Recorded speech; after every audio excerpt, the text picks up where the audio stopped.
Yang pertama, tata cara dan bacaan sholat Idul Adha, yaitu tidak ada seruan azan, tidak ada iqamah, tidak didahului sholat sunnah qabliyah yang sebelumnya atau sholat ba'diyah atau sesudahnya, dan lain-lain. Terus yang kedua, sebelum pelaksanaan sholat Idul Adha dianjurkan untuk tidak makan terlebih dahulu dan dianjurkan menggunakan pakaian yang terbaik. Yang ketiga, ketika sholat Idul Adha akan dimulai, imam memberitahukan kepada makmum bahwa sholat akan dimulai dan imam mengarahkan makmum untuk meluruskan shaf atau barisan, dan diusahakan niat untuk sholat karena Allah Ta'ala. Terus yang keempat, sholat Idul Adha diawali dengan takbiratul ihram bersama dengan mengangkat kedua tangan dan bersedekap.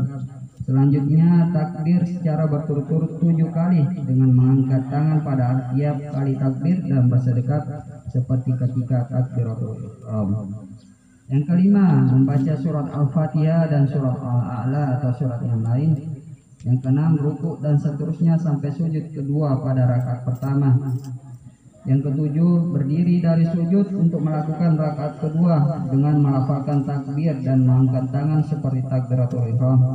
Kemudian bersedekap, lalu takbir secara berturut-turut 5 kali dengan mengangkat tangan pada tiap kali takbir dan bersedekap seperti ketika takbiratul ihram. Yang kedelapan, membaca surah Al-Fatihah dan surah Al-Ghasiyah atau surat yang lain. Yang kesembilan, rukuk dan seterusnya sampai duduk tasyahud akhir sambil membaca doa tasyahud dengan duduk tawarruk atau pantat yang duduk di lantai. Terus yang ke-10, mengucapkan salam sambil menengok ke kanan dan ke kiri.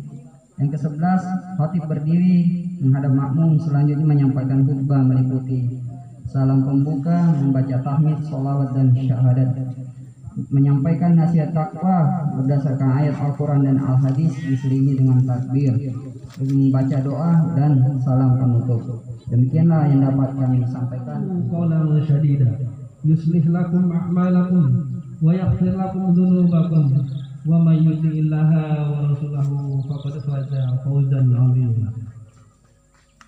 Allahu akbar, Allahu akbar, Allahu akbar, walillahil hamd.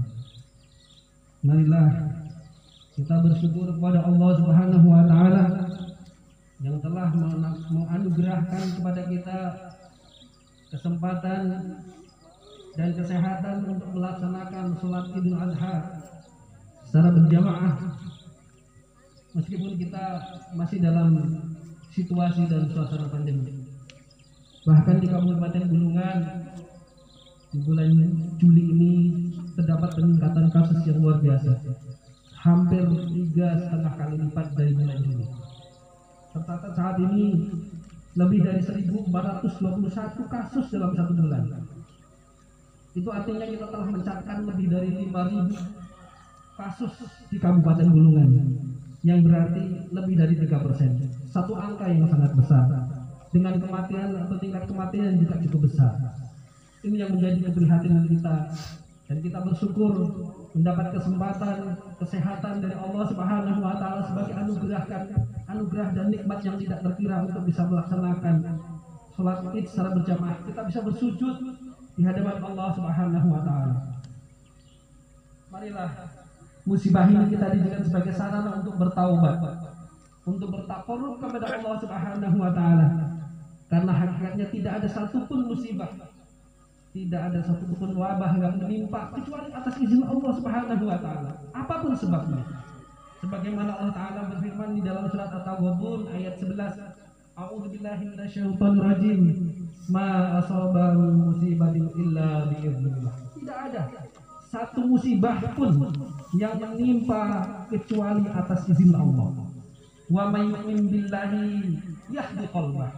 Barang siapa yang beriman, maka Allah akan memberikan petunjuk kepada hatinya. Wallahu bikulli syai'in alim. Dan Allah Maha mengetahui segala sesuatu. Allahu akbar, Allah